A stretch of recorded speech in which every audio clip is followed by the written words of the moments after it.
I'm very excited to introduce Professor Christoph Stiller. This name does not require much introduction if you are working with autonomous vehicles. His work on the Kitty dataset has had profound impact on the advancement and perception of self-driving vehicles. His automated driving team, AnnieWAY, has been the finalist in the Darpa Urban Challenge in 2007, as well as the first and second winners of the Grand Cooperative Driving Challenge in 2011 and 2016 respectively. Professor Stiller studied electrical engineering in Aachen, Germany and Trondheim, Norway, and received Diploma degree and Ph.D. from Aachen University in 1988 and 1994, respectively. He worked with the INRS-Telecommunications in Montreal, Canada for a postdoctoral year in 1994 to 1995, and was with Robert Bosch company in Germany from 1995 to 2001. In 2001, he became the chair professor and director of the Institute of Measurement and Control Systems at Karlsruhe Institute of Technology, Germany. Dr. Stiller has performed a lot of editorial duties towards our community.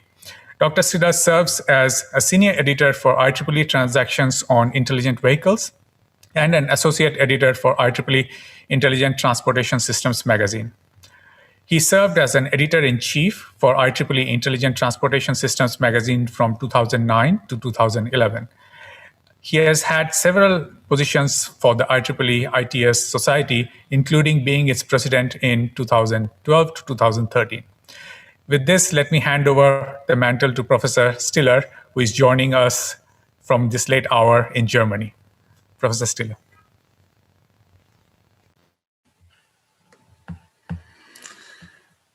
Okay, thank you to Kankar for this very nice introduction.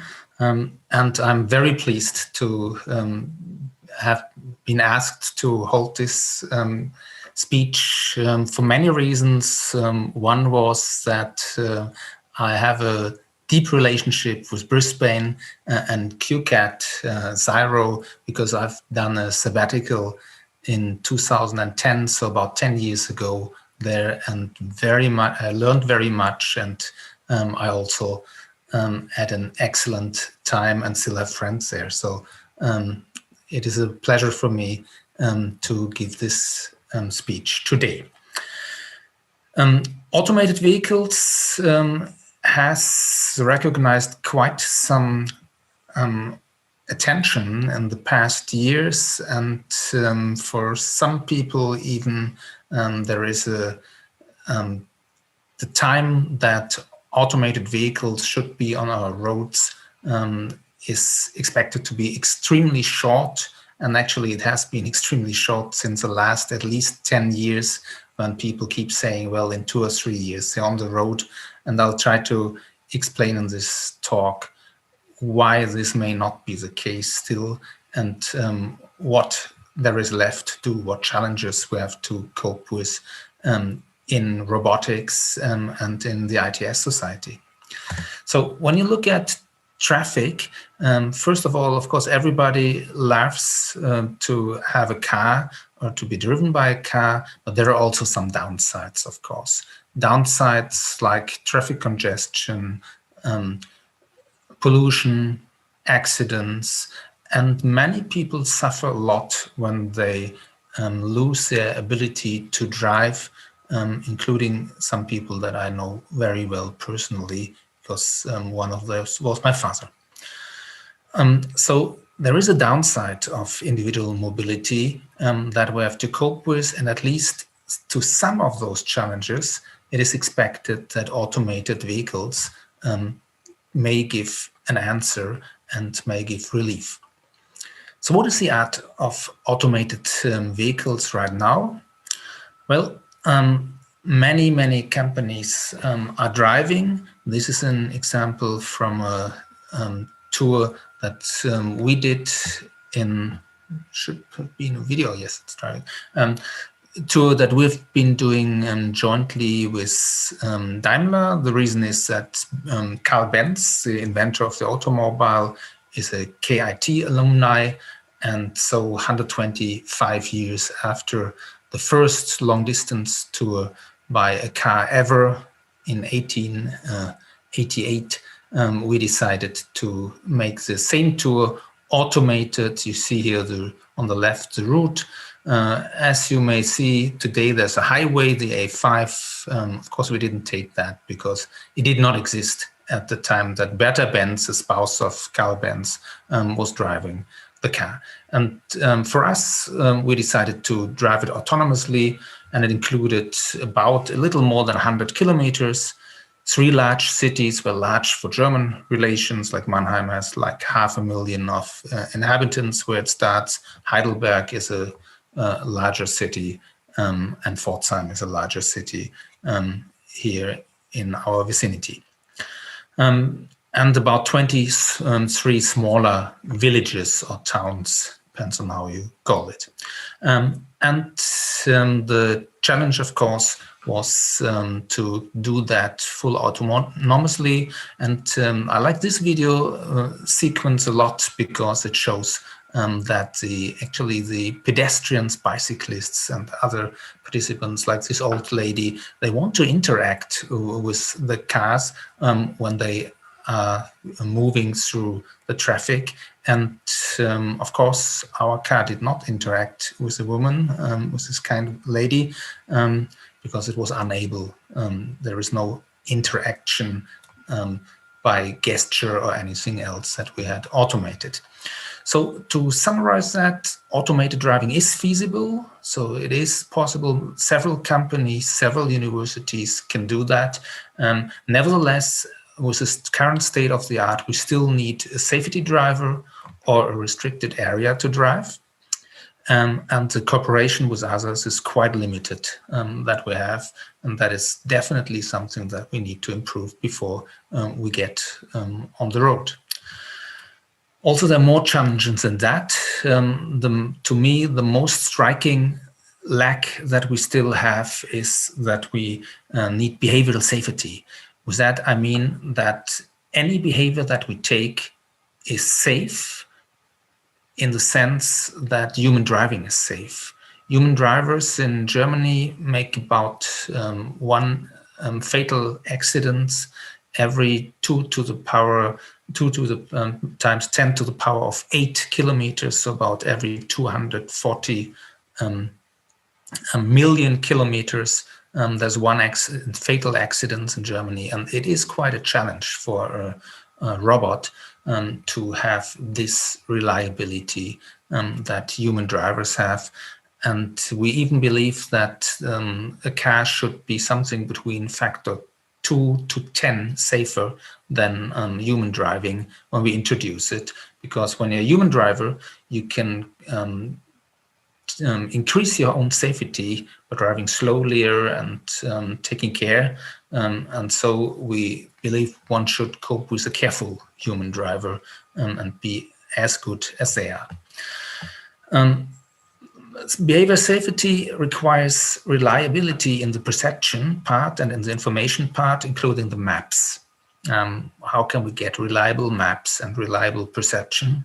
How can we get reliable planning? And in planning, it is definitely not the case that we need to be safe in average, but we have to be safe in the long tail of the distribution, so the really wired situations. Even then we have to be safe, and that requires a planning which is not based on what do I expect will happen in this scene, but for that safety level we need to plan in the way of what could happen in this scene, reasoning, and what would be the worst thing that could happen, and in that case I would even want to be safe. Cooperativity, I already mentioned, in perception, behavior, and planning is something that we definitely have to enhance. And safety requires homologation, and therefore we need validation and testing. And nobody knows yet how to prove that a vehicle has a safety in the sense of 10 to the power of 8 or 9 kilometers per fatal accident. That will be a challenge to do that, because that is a long, long time that you need to drive before you can prove that. So when we say perception, when we say uncertainty is one of the things that we have to cope with, where does uncertainty come from? Well, first of all, in perception, I indicated that by some Gaussian ellipse around the position of a vehicle that you might perceive. Then, of course, there is uncertainty in tactical information.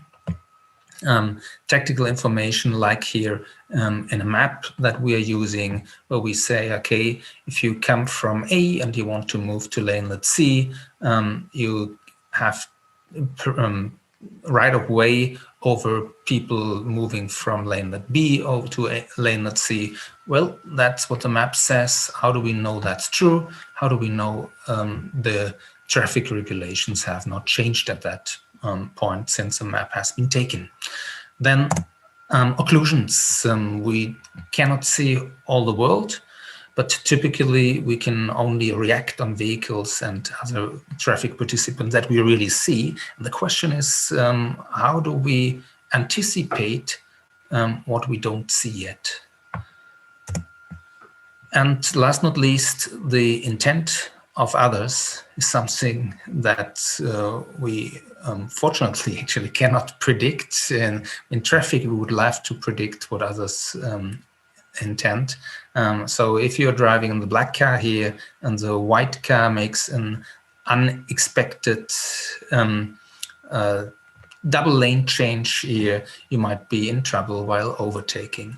If you look at what kind of uncertainty is the most difficult to keep safety with, it's the ones in the yellow, because tactical information means that you have to really change your maneuver. It's not just gradual, like in perception, whether another vehicle is a meter more to the front or to the back, which would be quite a lot of uncertainty already for a sensor. Well, that typically does only gradually influence your own driving maneuver, whereas tactical information influences a lot. Occlusions mean that something can happen that you just did not see before at all.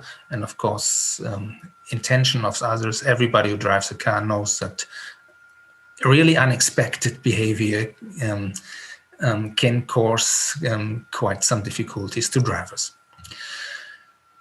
So for perception uncertainty, we still did some work by Sascha Würges et al., who published the work on multi-layer grid maps, where we used different keys in the grid map layers, so like number of perceptions per cell from LiDAR, from cameras, minimum, maximum height of obstacles that we see, reflection intensity, and occlusion height. All that is given in a high resolution grid map. And then we not only get estimates of all obstacles, but in case of uncertainty, we also produce convex hulls, which have some confidence levels. So we can say, okay, how certain are we that some area is really free space that we've seen, and then we have some algorithms who do that. Give you a short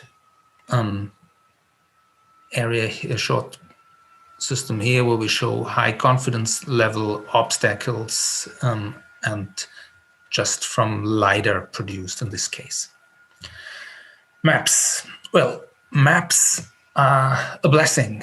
When they were used about, let's say, 15 years ago, I would say, they changed a lot. Before that, we were happy when we were able to drive like 94, 95, 96% of the road autonomously, and the rest had to intervene. So that were then the difficult situations. But when using maps, people became capable of driving long distances without any intervention. And the reason for that is that they provide rich knowledge, in particular, not only geometry, but also semantics. We know where to expect a traffic light, for example. And the most difficult part to infer without maps, which can be easily encoded in a map, is tactical information. So who has right of way? What am I allowed to do on a lane that I'm on? Can I do a left turn? Can I do a right turn? What is actually legal here? And so with that information, that boosted at that time the distance that people could drive without any intervention. At the same time, it was a curse because we needed to do strange tasks that cars never did before and human drivers don't do. So you really need to know with really high precision, where am I? Like 5 to 10 centimeters at least. And is the map actually up to date is a new question, something that people don't ask because we usually don't use high definition map when we drive. As a small spin-off company, well, not so small anymore, but done by a Ph.D. student, Henning Lategan, several years ago, Atlatec, that provides map worldwide and is quite successful in that, but they're mainly used for testing right now by their customers. So to combine simulation with real data, that is a big market in the world, and all successful car companies that drive autonomously use Atlatec maps today, as far as I know. Since I did SLAM when I was in Sarah, Brisbane, please allow me to show at least one SLAM result that we had on our car. This is our car with cameras to the front, rear, and to all sides. So we get those images here, and with that we drive several routes, and those routes are driven several times, and everything is updated into a map. So as we drive another route the first time, we extend the map. When we drive it the second time, we improve the map. And just want to give you some example for that.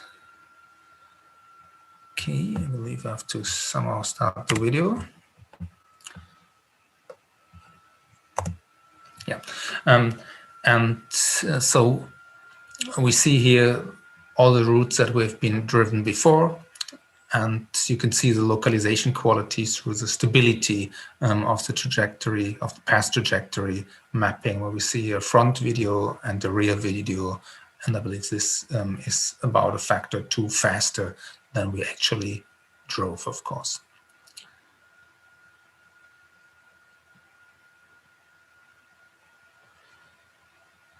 Okay, so we can keep with that, we can keep accurately within the lanes as long as it doesn't change, and at least we recognize when there's a change.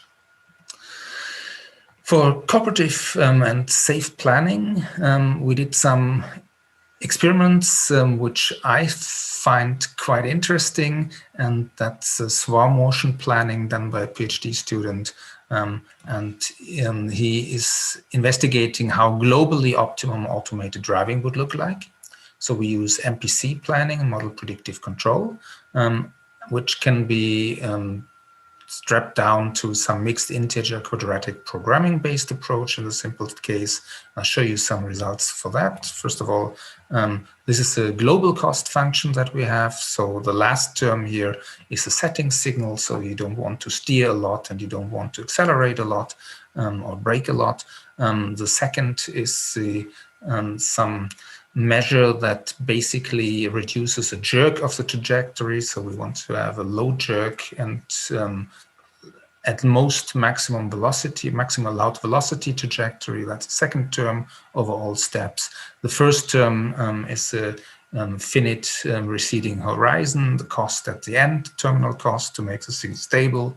And the first sum just sums with weights over all traffic participants that we see, and we assume in some examples that the weight for all traffic participants is the same. So we want to find trajectories then which minimize the sum of all the jerks for all cars and not only for ourselves, which means, of course, that traffic would become altruistic driving for all. We would optimize a joint cost criterion, a nice vision, I believe, that traffic would be that cooperative, but we can play with the weights and say, okay, I do want to give a little more weight for myself than for others, or we can even say I'm selfish. I only give weight 1 to me and weight 0 to all the others, and we can play what happens then.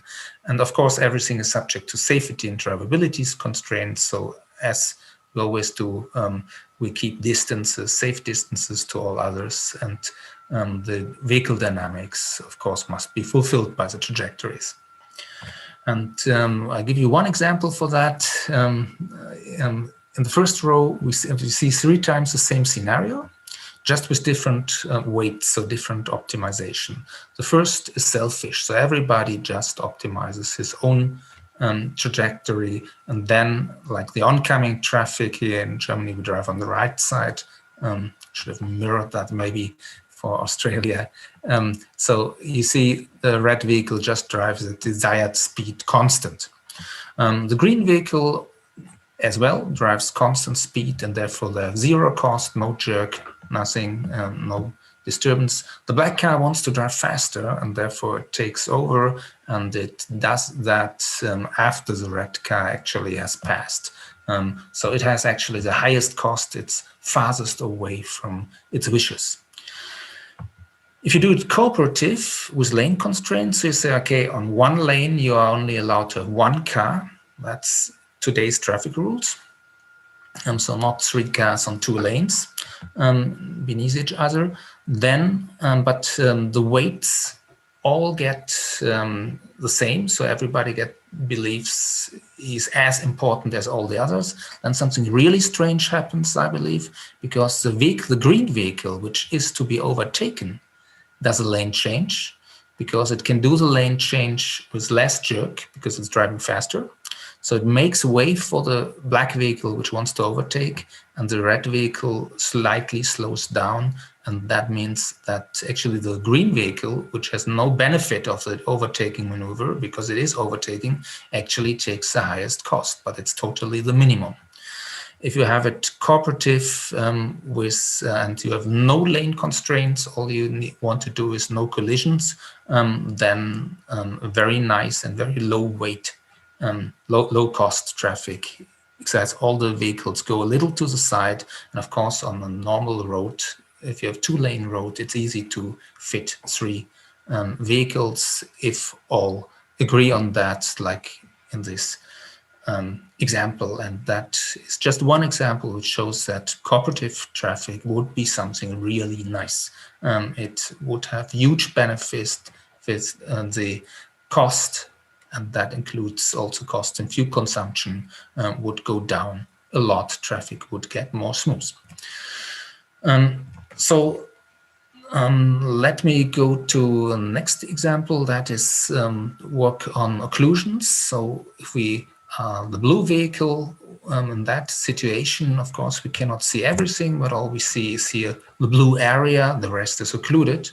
And in particular, we cannot see the yellow vehicle on the right.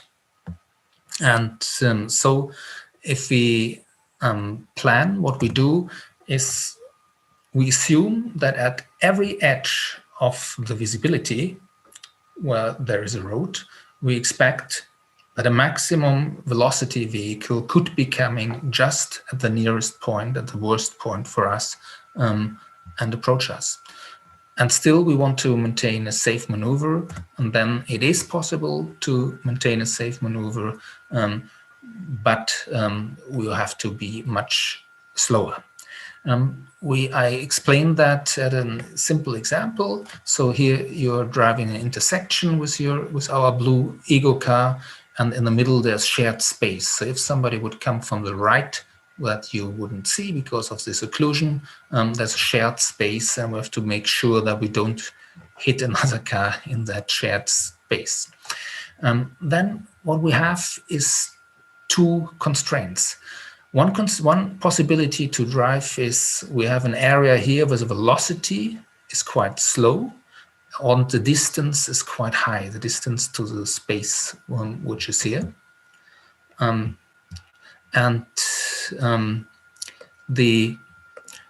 With that in the yellow region, so you are safe in the sense that we are able to stop before the shared space. Yeah? So we are safe. We cannot collide. As soon as we see a vehicle, we can safely stop. The green area is when we're close enough to the area and we're fast enough, then it is safe to pass. And you see actually in such an intersection, there's only a very small region where it is neither safe to stop nor safe to pass. And we of course must avoid to go into that region when driving. Because then if a vehicle would come from the worst case position, we would not be able to prevent an accident. The only one who could do that is the vehicle who would have right of way. That of course could stop for us, but we don't want to rely on that. The basic idea is that we just make sure that we are either in the yellow or in the green area, and then we optimize the expected comfort. For us, that's mainly jerk, by driving through this joint area where the yellow and the green area overlap. That's our degree of freedom where we can choose how to drive.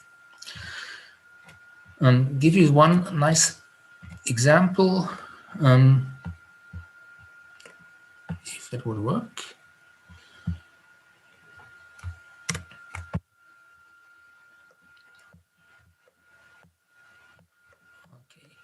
Well, video doesn't play. Sorry for that.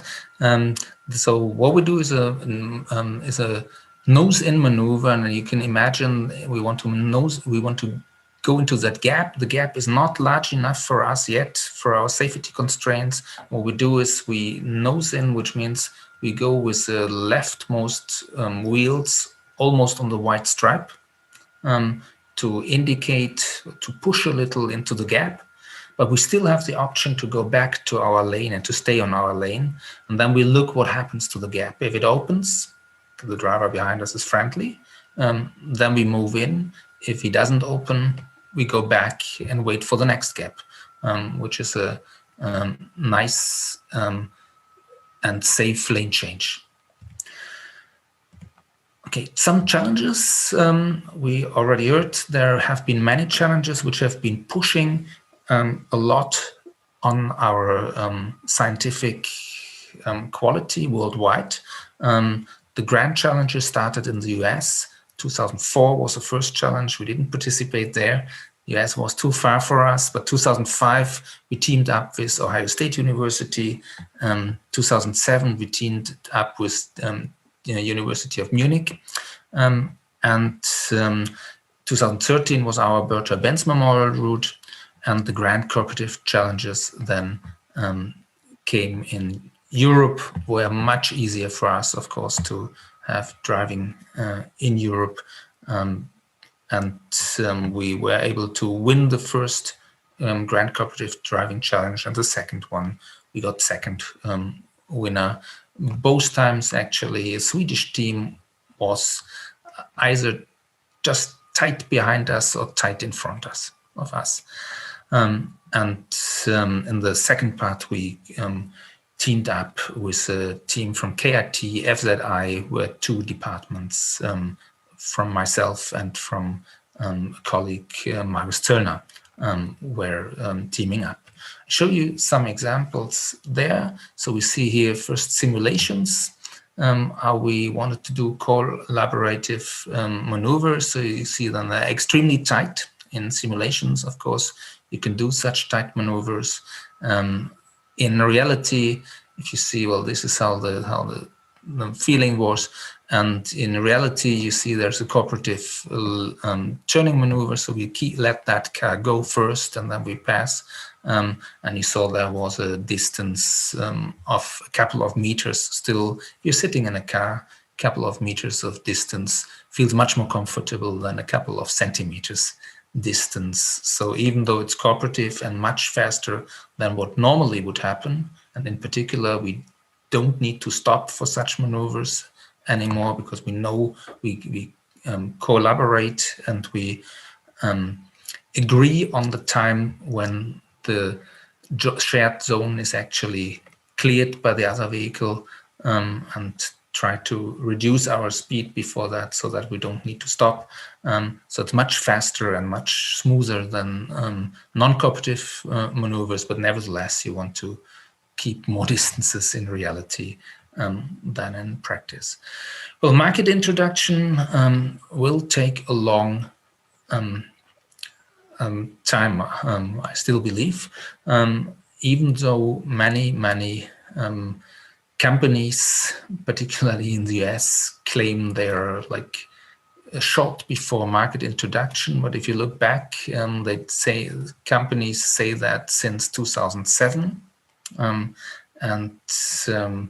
The first announcement that I know for bringing fully automated driving in the market has been for 2012, and we see that by one of the largest companies in the world, largest automotive companies in the world, and we see that didn't happen even now. And it will still take some time. What paths are there? Well, one path that the established OEMs take is they improve their driver assistance systems. So they have adaptive cruise control, lane keeping assistance, they have stop and go automation. And what they want to do is get more and more the feet off the pedals, get the hands off the steering wheel, then the eyes off the road. That will happen actually next year. That's some so-called level 3 functions will happen. And at one time, the brain can be taken off from the driver and you enter the self-driving car. So it's an evolutionary way. Another way is to start with low-speed automation. That is very different because it may be started fully autonomous, but has only limitations in the sense it's low speed. So you could, on private parking garages, you could automatically park in. There are some park assist functions that might do that. And that could be extended to the first and the last mile of driving, and then get faster and faster. Something really strange is that we can already drive in upper class cars for extremely dangerous maneuvers. So if you drive any upper class car, we have dangerous maneuvers like automated emergency braking, automated evasive steering, and that's done automatically. The question is, if you can handle critical situations, why can't you handle all situations? And that's another path. And the last path I want to say is there is automation on dedicated roads, either in cities where we have a couple of blocks automated, or some others go on highway automation, and the task then is to go anywhere. So the right side is disruptive market introduction more, and on the left side we have an evolutionary, and we don't know which of those approaches is the successful one. Maybe it's not black or white, but it's some gray path in between that will be successful. With that, I want to come to the conclusions and a summary. So automated driving is feasible today, but with a safety driver and on restricted test sites.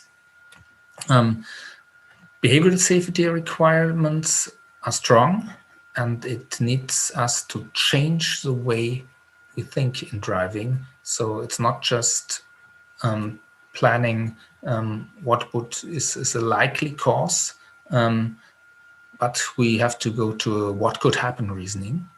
So we have to predict objects in occlusions. We have to consider uncompliant drivers breaking the traffic rules and still be safe enough, whatever that is. Cooperation, I believe, has a huge potential. I've shown just one short example, but there's so many examples where really the cost of driving can be severely reduced when we are cooperative. And actually many human drivers know that cooperation in traffic is something good. And testing and evaluation is something which needs a lot of research before we are provably safe enough. And with that, just want to give some credits to the team. Here also in summer, as we see, which is now in Australia, and I will be happy to answer questions.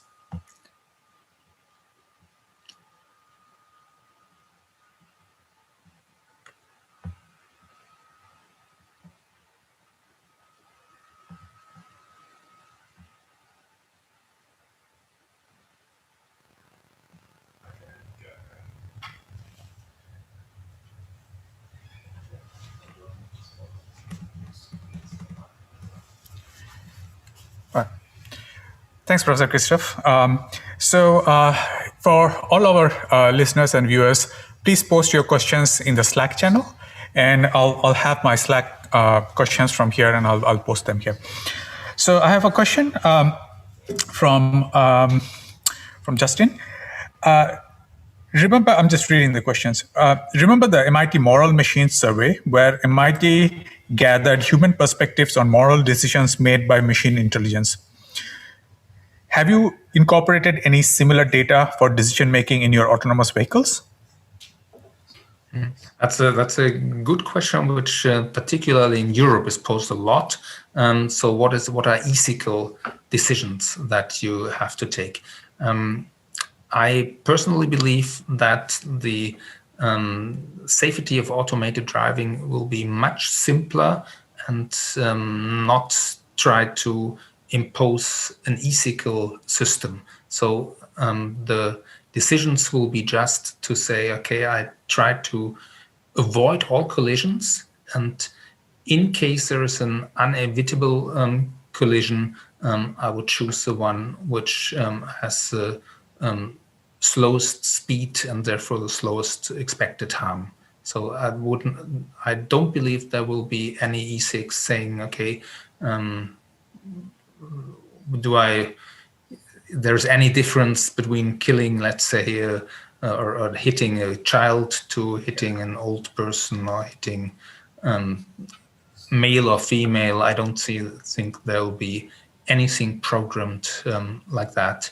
And I believe that in such critical situations, even humans don't, even though we are able to judge morally, these are decisions that humans have to take in a fraction of a second, and most humans just are stalled and just can do definitely no ethical moral decision.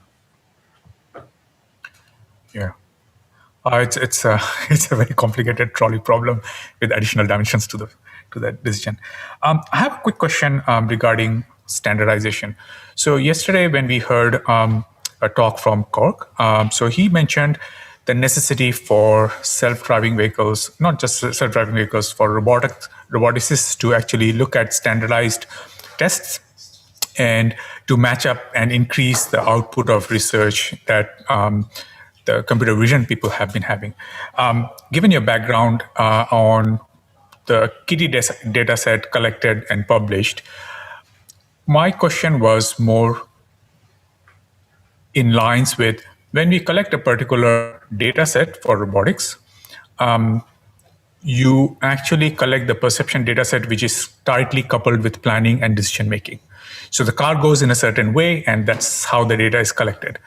Now, what's your thoughts on generalizing that with slight modifications on the decision?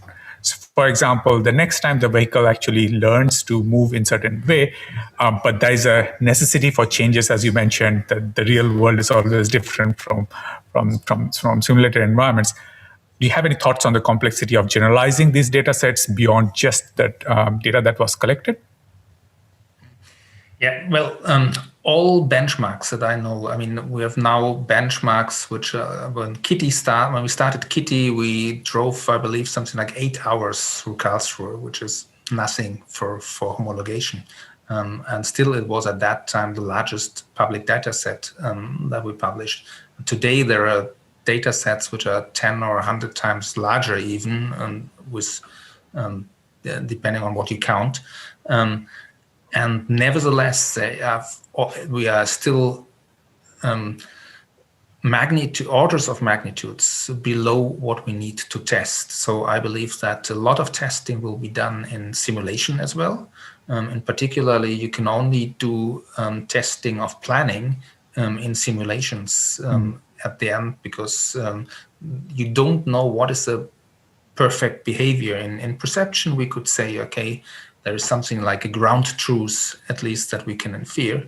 But in planning, you don't know which maneuver is in this situation the best. And you can only try to simulate and find, well, is there a way to avoid accidents? But if you brake a little earlier, a little faster, a little later, it might be okay. You might not even come into a critical situation if you reduce speed on time. So to me, I believe that there will be a lot of testing and simulations. There will be, for homologations, there will be tests, but there will definitely not be enough to cover the safety level that we need for automated driving. So my personal belief is that there'll be some, let's say, 1 million of kilometers, or a couple of millions of kilometers for homologation that you have to prove you're able in. That will partly be simulated, partly in real vehicles, and then you'll bring those to the market with the belief that those vehicles are much safer than humans. Mm-hmm. And then once you have like 10,000 vehicles like that in the market, you'll see you have to market survey and see whether this is trustable. So you look at smaller accidents, you look at almost accidents, and you have to carefully survey whether your belief is justified through the field trials that you have. But the market introduction will be part of the testing, and testing will not end with the first vehicles being launched, but it will actually be permanently on. Yeah. Do we have other questions?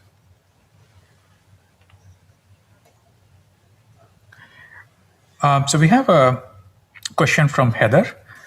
For cooperative driving, does there need to be agreed upon common goals to work, or could cars have different developed algorithms with different interpretations of cooperation? That's a very difficult and good question. Of course, we know that different sets of goals may work together. On the other hand, if all the cars have the same goal, that's quite nice. So like in Australia, if you all drive on the left side of the road, it works. In Germany, if all drive on the right side of the road, it works as well. You shouldn't mix that. But nevertheless, there are some different goals which may be where it may be possible to mix, but then it's not clear whether the global optimum will then be really a good optimum in any sense. Whereas if you optimize the same goal, then at least when the goals are nicely set, all cars should independently come to the same conclusion and the same set of trajectories. But I'm not sure traffic will be so altruistic. So I believe in practice you will have slightly different goals for all cars. So there are interesting thoughts on where the convergence of the traffic and decision making in the game theory comes across. We have a very interesting question from Andrew Palmer. First of all, he says, thanks for the great presentation. His question is, one of the great concerns with the gradual shift to autonomous driving is that it will initially work only in good conditions, with the driver then taking over in bad conditions, for example, poor weather, etc. This will lead to less experienced drivers who only drive rarely, and then only driving in these bad conditions where accidents are more likely anyway. Do you see a risk in this? Yes, definitely. I think the questioner is right. that this is something. It may happen that that then you ask people to eventually drive yourself, like you ask pilots to land airplanes themselves from time to time in order to keep the practice. But that is definitely something where we have to look at. And I could imagine that the vehicle from either it has to be safe. I believe in some point in time, automation will be much safer than humans, even in bad conditions. And that may not be true for the first time. And in the time in between, we have to have some method to keep the driver able to drive. A lot of computer gaming. Yeah. So we have another question from Justin Mallory. He says, great presentation. Automated vehicles will make a... So the gist of the question is, having more automated vehicles will increase the number of human-caused traffic incidents. Do you think this would cause a pushback of public adoption or an acceleration of the update? I'm not sure I understood the question right. So he thinks that human caused traffic. Sorry. So so we know that when there's human traffic, that's one level of stability, and accidents have a particular rate. But when we go to fully autonomous systems, then the traffic rates goes down, the accident rates goes down quite a bit. But sometime in the middle, there'll be a mixture of these two. And of course, that's the hardest part, right? You have human drivers and you have autonomous drivers, and there are incidents happening. The question here, I believe, pertains to the situation there where just because there are few, so you have to go through a harder problem to reach to a easier problem. And because of an increase in accidents in the human-robot interaction, would that have a public pushback against, would the blame all fall on the self-driving vehicles, and then that's why it may delay the adoption of that technology? It's a question to society, whether that will be a pushback. I believe that we will have mixed traffic for a really long time. I mean, mixed traffic includes pedestrians. I cannot imagine grown cities like here in Europe that they ban pedestrians from the roads, bicyclists. So there will be many traffic participants who will not be automized, and even some people who want to drive in their old time or whatever will be there. And so I believe that automated vehicles, when they're introduced in mixed traffic, they must be a severe factor better than humans in safety. So I believe there should not be the position when the number of accidents increases, not at any penetration rates of automated vehicles. There's a follow-up question from Justin, which was, when you have self-driving vehicles, they're collecting a lot of data. They also act as witnesses to the accident. So do you envision a scenario where these data collected from other vehicles could help in an accident investigation? Yes, I mean, in most cars today have cameras, for example. So I believe more than half of the cars sold in Germany now have a camera. And of course, you could easily store at least a couple of seconds of that data and keep it stored after an accident. It's a question of what the legislation wants. Right now, that is not done. At least not in the countries that I know. But it's not a technical problem. If society would say, okay, we want to have this data to have a more objective decision on how an accident has been caused, we could get it. But I personally believe if we have automated vehicles, I believe at least some anonymous data usage should be made possible for accidents and nearly accidents in order to improve the systems. So not to blame someone, but at least we should not do the same accident twice, I believe. Thanks for that. There's a question from Julian. It's a very interesting question. So the question here says that perhaps as an edge case in this scenario, but how portable will the autonomous control system be? For example, if I pick up a German car at a factory through Europe and bring the car back to Australia, what are the implications? Okay, I'm not sure that's possible today even.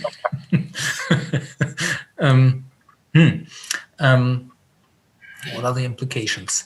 I believe that actually one of our Berthas was brought to the US. So there, we say the Bertha car drove, but in fact there were 3 Berthas physically, and one was brought to the US. And I drove with Bertha in the US, and it had very different behavior in some situations. One was that when you did a right turn across a bicycle lane, Bertha blocked the bicycle lane first. So they first went over, blocked the bicycle lane, so the bicyclist could not overtake on the side, and then it made a turn. This is something that would be definitely not accepted in German by German bicyclists. It would be considered as an extremely rude behavior. But the US colleagues told me, well, this is how you should do a right turn when there's a bicycle lane. You should make sure for the safety of the bicycle driver that he cannot overtake you on the right while you make a right turn, and you might not see him and crash into him. So there are differences in traffic. And if I look at some Asian countries, I believe there are even more severe differences than between Germany and the US. I believe like left and right side driving is one of the least changes. So I don't think you can have a car which drives with the same rules in all countries, but hopefully one could teach the car different rules, and it would then behave according to the rules. So you foresee something like that. So you foresee something like a software upgrade for different regions and legislations and stuff. At least, yes, at least some rules. But I mean, the perception part will be quite similar, and the planning as well. The planning will just have some other criteria which may be tailored to the country's driving habits or driving rules. So there is another question from Somaye Hussaini. His question is, do you think it's a good idea to collect information on autonomous cars on roads to improve their decision-making ability in the future? To collect it on roads.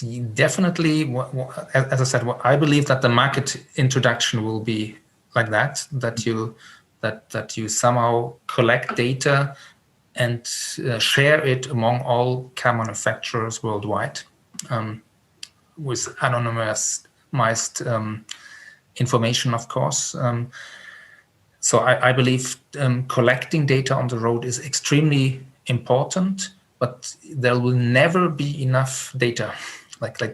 Even if we drove 10 to the power of 10 kilometers and we have data for that, even then there will be one more wired and rare situation which happens in the next million of kilometers, and which the car is not prepared for, and you may cause an accident.